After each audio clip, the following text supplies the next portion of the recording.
Well, in the latest chapter of Hacktivists versus the World, Anonymous and AnonSec have unleashed fury on a new entity. Think of it as an organization that supposedly represents the height of military power in global politics. I'm talking about NATO.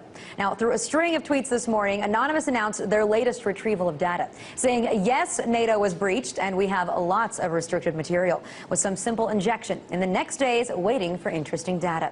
Now, just a short while later, they decided to be very nice about their cyber attack and said, we're sitting on about 1 gigabyte of data from NATO now, most of which we cannot publish as it would be irresponsible, but oh, NATO! Now, just to make sure everybody knew their claims were serious, they did tweet a link to a restricted file, although neither you nor I have access to the servers that can actually read that protected information. But then shortly afterwards, Anonymous also tweeted a link to pieces of NATO's security handbook and then pointed out the irony that NATO workers have failed to follow their own security procedures. Now, meanwhile, unnamed members of NATO have also confirmed that attack, citing the dangers of the hacktivist organization gaining such incredibly secret information.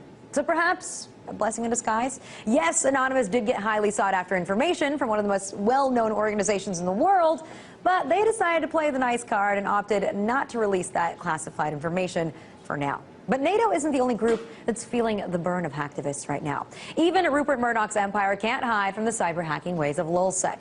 According to their own tweets, they're currently working with specific news organizations to share what private information they've obtained from hacking News Corp files. And knowing News Corp, pretty sure that LulzSec will uncover a treasure trove of information on the way that they conduct business. So it appears as if Anonymous and LulzSec are as strong as ever. And despite the fact that LulzSec announced its retirement back in June, seems like they just couldn't help themselves. They had to get back into the game.